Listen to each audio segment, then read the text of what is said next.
Viva অনুভূতিটা একটু share করো। অ্যাকচুয়ালি আমি খুবই নার্ভাস, চলে গেলে বলতে পারবো মানে কি হবে। কেন তোমার ফিলটা কেমন হচ্ছে এখন? এখন খুশি খুশি লাগতেছে আব্বা। আসসালামু আলাইকুম মাই ফ্রেন্ডস। আজকে আমাদের ভার্সিটি লাইফের সর্বশেষ এক্সাম, সেটা ভাইবা পরীক্ষা। আজকে আমি আমাদের বন্ধু বান্ধবীদের কাছ থেকে ভাইবা সম্পর্কে তাদের মতামত জানতে, তোমরা দেখবে তারা কি অনুভূতি প্রকাশ করে। আশা করি তোমাদের এখান থেকে কিছু শিক্ষণীয় আছে। অবশ্যই তোমরা আজকের এই ভিডিওটা এনজয় করবে। চলো এক এক করে আমি আমার ফ্রেন্ডসদের কাছ থেকে তাদের ভাইবা সম্পর্কে অনুভূতি শেয়ার করি। ওকে, সর্বপ্রথম বলো রিতা, বলো তোমার অনুভূতি বলো। আসসালামু আলাইকুম। হ্যাঁ বন্ধুরা, আজকে আমরা ভাইবা দিতে আসছি। তো এক্সপিরিয়েন্স মানে এখনই আমরা নার্ভাস হয়ে যাচ্ছি যে কখনো এরকম দেই নাই বা কীরকম প্রশ্ন করে এই বিষয়ে একটু নার্ভাস ফিল করতেছি। তো স্বাভাবিক, এটা হওয়ারই কথা। ইনশাল্লাহ সবাই আমাদের জন্য দোয়া করবেন। ভিতরে ভয়ভীতি কাজ করতেছে। আচ্ছা ঠিক আছে, ধন্যবাদ তোমাকে। আমি আমার পরবর্তী বান্ধবীর কাছে চলে যাচ্ছি। কেউ কি শেয়ার করবা ভাইবা সম্পর্কে? তানিয়া, তুমি কিছু একটা বলো। তানিয়া বলো তোমার অনুভূতি বলো ভাইবা সম্পর্কে। Final year. আসসালামু আলাইকুম। আমি আসলে এই মুহূর্তে খুব করতেছি, কারণ কিরকম প্রশ্ন হয়, কিরকম কি। আচ্ছা ধন্যবাদ তোমাকে, অসংখ্য ধন্যবাদ। আচ্ছা তুমি তোমার অনুভূতিটা একটু বলো ভাইবা সম্পর্কে, একটু বলো। আসসালামু আলাইকুম।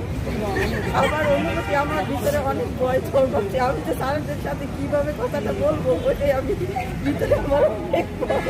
আচ্ছা তোমাকে অনেক অনেক খুশি লাগতেছে তোমার ভাইবা ফেস করবা। আশা করি তোমার ভাইবা পরীক্ষা অনেক ভালো হবে। আচ্ছা আমি এখন আমার আরেক বান্ধবী, আমার খুবই কাছের প্রিয়াঙ্কা, সে তার অনুভূতি প্রকাশ করবে। আচ্ছা প্রিয়াঙ্কা, তুমি তোমার অনুভূতিটা বলো, একটু উচ্চস্বরে বলো। ভালোই লাগছে, আজকে পরীক্ষা দিলাম। এছাড়া আর কি, আর কিছুই না। একটু নার্ভাস ছিলাম শুরুতে, বাট ভিতরে যে অতটা লাগে। আচ্ছা স্যাররা খুব মানে সহযোগিতা। থ্যাংক ইউ তোমাকে। আশা করি আজকের এই ভাইবা এক্সপিরিয়েন্স থেকে অনেকে অনেক কিছু শিখতে পারবে। আমি এখন হৃদয়ের কাছে চলে যাচ্ছি। হৃদয়, প্রশ্ন করতে যাচ্ছি যে যখন তোমাকে ভাইবা ফেস করতে হয়েছে তখন তোমার অনুভূতিটা ওই সময় কেমন ছিল সেটা বলো তো একটু। তখন অনুভূতি স্বাভাবিক, একটু অন্যরকম ছিল, মানে একটু অন্যরকম ছিল। তোমার হার্টবিট কি অনেক উঠানামা করছিল? দ্রুত উঠানামা করছে আমার। ওকে ওকে, আচ্ছা তোমাকে ধন্যবাদ অসংখ্য। আমি আমার এখন আরেকটি খুবই কাছে, সে সবসময় আমার পাশে পরীক্ষা দিত। আমি এখন তার অনুভূতি সম্পর্কে জানতে চাচ্ছি। আচ্ছা মানে কি, তুমি তোমার ভাইবা অনুভূতিটা আমার কাছে শেয়ার করো। আমার ভাইবা অনুভূতিটা, আমার তো ভাইবা রুমে যাওয়ার আগেই কান্না চলে আসছিল, কারণ আমি অনেক ভয় পাইছি। কিন্তু ভিতরে যাওয়ার পরে আমার ততটা ভয় লাগে নাই। এটাই আমার অনুভূতি। আচ্ছা তোমার কাছে আবার একটি প্রশ্ন হলো, তুমি কেন ভয় পেলে বলো। কারণ আমার যে সামনে লোকগুলো আসছিল তাদেরকে আমি জিজ্ঞেস করছি যে অনেক কঠিন কঠিন প্রশ্ন করছে, কিন্তু আমাকে ততটা কঠিন প্রশ্ন করে না। এগুলো শুনে আমার অনেক নার্ভাস ছিল। আচ্ছা তোমাকে অসংখ্য ধন্যবাদ, সুন্দর মতামত দিয়েছো। আশা করি আজকের এই ভাইবা থেকে অনেকের উপকৃত হবে। আচ্ছা আচ্ছা মাই ফ্রেন্ড, আমি অনেকের ভাইবা অনুমতি নিচ্ছি। আচ্ছা আমি এখানে okay okay my friends I would like to know your experience viva. Okay, would you like to share with us what kind of feeling have you faced in viva? Okay share. ভাইরে ভাই কি যে জিগাইছে রে ভাই, এটা যদি কই ভাই পুরা শেষ, ইজ্জত পুরা শেষ ভাই, আর জিগাইছই না। ওকে, তুমি বুঝছি, তুমি অনেক পারো। ঠিক আছে, ধন্যবাদ। তোমার অনুভূতি, তুমি সুন্দর অনুভূতি শেয়ার করো। ব্রিলিয়ান্ট ট্যালেন্টের একটি স্টুডেন্ট, আমি তার কাছ থেকে ভাইবা সম্পর্কে একটু অনুভূতি জানতে চাচ্ছি। আচ্ছা আমরা বলো এটা বলো একটু শেয়ার প্লিজ। আমরা শেয়ার ভাই শেয়ার। আমি না টাইম বইলা দেই ভাই, আমার স্বামীটা বিদেশ ভাই, আমার খুব কষ্ট ভাই। ওকে তারে ওকে, আমি না স্বামী দেশে নাই বিদেশে, ভাইবা সম্পর্কে মতামত দিতে চাই। মমতা, তুমি তোমার ভাইবা সম্পর্কে একটু অনুভূতি শেয়ার করো তো। নমস্কার বন্ধুরা, এখন তো আমার এখন ভাইবা হয়নি, তার জন্য একটু নার্ভাস ফিল করতেছি। কি জানি কি প্রশ্ন করে, জানি না। তোমরা একটু আশীর্বাদ করো যাতে ভালো হয়। আচ্ছা চিন্তা করবে না, যে সব সহজ প্রশ্ন করতেছে। আশা করি তোমার পরীক্ষা ভালো হবে। আচ্ছা আচ্ছা, এখনো তো ভাইবা পরীক্ষা দেয় নাই, কিন্তু অনেক নার্ভাসই হয়ে যাচ্ছে। সকালবেলায় তো অনেক করছি, মানে প্রিপারেশন অনেক ভালো ছিল, এখন সব ভুলে যেতেছি, জানি না কি করবো। সবাই দোয়া রাখতো যাতে পরীক্ষাটা অনেক ভালোভাবে দিতে পারি। আচ্ছা ধন্যবাদ তোমাকে। তোমার তোমার অনুভূতি শেয়ার করো। আমি এখন একটু বিজি, বাসায় যেতে হবে। আর পরীক্ষা, ভাইবা পরীক্ষা ইনশাল্লাহ ভালো হয়েছে অনেক। ওকে ওকে, ঠিক আছে।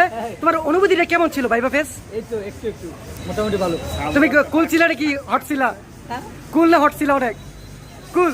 বন্ধুরা, আমাদের ডিপার্টমেন্টের কি চমৎকার কিউট একটি স্টুডেন্ট, সে ভাইবা সম্পর্কে এখন মতামত শেয়ার করবে। তোমরা আমার ফ্রেন্ডস তানিয়া খুবই ক্লোজ, তার কাছ থেকে ভাইবা অনুভূতিটা আমরা শুনতে যাচ্ছি। তুমি তোমার ভাইবা অনুভূতিটা একটু শেয়ার করো। অ্যাকচুয়ালি আমি খুবই নার্ভাস, অনেক ভিতরে গেলে বলতে পারবো মানে কি হবে। কেন তোমার তোমার কেমন ফিলটা কেমন হচ্ছে এখন? এখন খুশি খুশি লাগতেছে, বাট ভিতরে যাওয়ার পর জানি না। না, আমি তোমাকে প্রশ্ন করে যাচ্ছি যে অনেকের ভাইবা ফেস নিয়ে ভীতু শঙ্কিত থাকে, কিন্তু তোমাকে মনে হচ্ছে তুমি যে ভাইবা ফেস করবা, এরকম কোনো তোমার তোমার তোমার ফেসের মধ্যে এরকম তোমার ফেসের মধ্যে কেন ভীতি কাজ করছে না সেটা বল। তুমি কেন আনন্দ? Actually আমার মুখটা খুব খুশি খুশি, আমি হাসি খুশি থাকতে খুব পছন্দ করি। আচ্ছা আচ্ছা, ঠিক আছে। আশা করি তোমার পরীক্ষা খুব ভালো হবে। এখন তুমি তোমার ভাইবা অনুভূতিটা বল, কেমন ফিল করতেছো? তুমি ভাইবা এখনো ফেস করো নাই, ভাইবা ফেস করবে, ঠিক আছে? এখন তোমার কি অনুভূতি হচ্ছে, ঠিক আছে বলো একটু। অনুভূতি হচ্ছে বলতে এই জায়গায় একটু টেন্স কাজ করতেছে, তাছাড়া কোনো কিছু না। আলহামদুলিল্লাহ আশা করি সব কিছুই পারবো, তাছাড়া হচ্ছে টেন্স বাদে কোনো কিছুই না। আর ওই জায়গায় সব নিজেকে কী করতে হবে, টেনশন মুক্ত রাখতে হবে, তাহলে সব কিছু পারা যাবে। তাছাড়া আচ্ছা, তোমার সত্যিকার অর্থে তোমার ফিলিংটা খুবই অসাধারণ। আশা করা যায় তুমি ভালো পরীক্ষা দিতে পারবে। Best of lakh. এখন আমাদের আরেকজন ক্লোজ ফ্রেন্ড প্রীতম, সে তার ভাইবা অনুভূতি শেয়ার করবে। আজকে আমরা ভিন্ন রকম একটা আমাদের দিন যাচ্ছে, যে আমরা এরকম একসাথে সবাই হতে পারবো কি আমি জানি না। সেই প্রেক্ষিতে আমরা একটি ভিডিও তৈরি করছি, যা আমাদের স্মৃতি হিসাবে আমার চ্যানেলে থাকবে, সবাই এটা দেখতে পারবে। এখন আমার ফ্রেন্ড প্রীতম হৃদয় অবশ্য তার অনুভূতি শেয়ার করেছে। আমি প্রীতমকে অনুরোধ জানাচ্ছি, আজকে সে তার ভাইবা সে কীভাবে ফেস করবে এবং সে তার অনুভূতিটা কী সেটা আমাদের একটু শেয়ার করো। ফার্স্টলি ভাইবা পরীক্ষা তো কখনো দেওয়া হয়নি। ওরা এই প্রথম কোর্স বিবিএ কোর্সে ভর্তি হলাম, ফার্স্ট ইয়ার সেকেন্ড ইয়ার, আজ লাস্ট ইয়ারের ভাইবা পরীক্ষা। তো নিজের কাছে ফার্স্টে নার্ভাস লাগতেছে, অবশ্যই নার্ভাস লাগতেছে যে কীভাবে ফেস করব, আর পরীক্ষার মধ্যে বসলে কি বলবো। এখনই মনে হচ্ছে যে ভিতর থেকে কোনো কথা আসবে না, বাট জানি না কি হবে। পরীক্ষার মধ্যে বসলে বলা যাবে। এখন আমার অনুভূতিটা পুরাই নার্ভাস, একদম নার্ভাস। আমি ফুললি নার্ভাস। সত্যিকার অর্থে এই মুহূর্তে সবাই নার্ভাস ফিল করে থাকে, তারই ব্যতিক্রম তুমি নাও। আশা করি তোমার পরীক্ষাও ভালো হবে। Best of luck Pritam. তোমাকেও ধন্যবাদ। গুডবাই। আজকে আমি অলরেডি ভাইবা ফেস করে ফেলেছি। সর্বপ্রথম সবারই ভীতি কাজ করে, তেমন কিছু না। স্যাররা ইজি প্রশ্ন করে, আমাদের বেসিক কনসেপ্ট থেকেই প্রশ্ন করে, যার যার সাবজেক্ট ওয়াইজ। আশা করি তোমরা এই ভাইবা ফেস নিয়ে চিন্তা করবে না, জাস্ট বেসিক সাবজেক্ট ওয়াইজ প্রশ্ন করে স্যাররা। তারই প্রেক্ষিতে সবাই যদি অ্যান্সার করতে পারে পরীক্ষা ভালো হয় এবং স্যার ভালো নাম্বার দেয়। আমার আরেক সহপাঠী, তার কাছ থেকে তার ভাইবা অনুভূতি জানতে চাচ্ছি। তোমরা ভিডিওটা দেখতে দেখো, খুবই এনজয় হবে। তোমরা বুঝতে পারবে কে কার কেমন অনুভূতি সে সম্পর্কে জানতে পারবে, এবং তোমরা এ থেকে উপকৃত হবে যদি তোমরা কখনো ভাইবা ফেস করো। এখন আমার ফ্রেন্ডস মাহবুবা, সে তার ভাইবা অনুভূতি শেয়ার করবে। মাহবুবা, তুমি কি তোমার ভাইবা ফেস করেছো? আচ্ছা, তোমার অনুভূতিটা একটু শেয়ার করো তো সবার সাথে। অনুভূতিটা হচ্ছে যখন প্রথমে ভয় লাগছিল, তারপর দেখলাম যে সব কিছু করতে পারছি, তখন মাস্টার্সের ভয়টাও কেটে গেছে। আচ্ছা, তোমাকে অসংখ্য ধন্যবাদ তোমার ভাইবা অনুভূতি শেয়ার করার জন্য। আমি আজকের এই ভিডিওটা শেষ করতে যাচ্ছি। সবাইকে ধন্যবাদ জানিয়ে সালামু আলাইকুম। তোমরা কিছু বলবে? সালাম দিয়ে দাও সবাইকে। আসসালামু আলাইকুম। ওকে।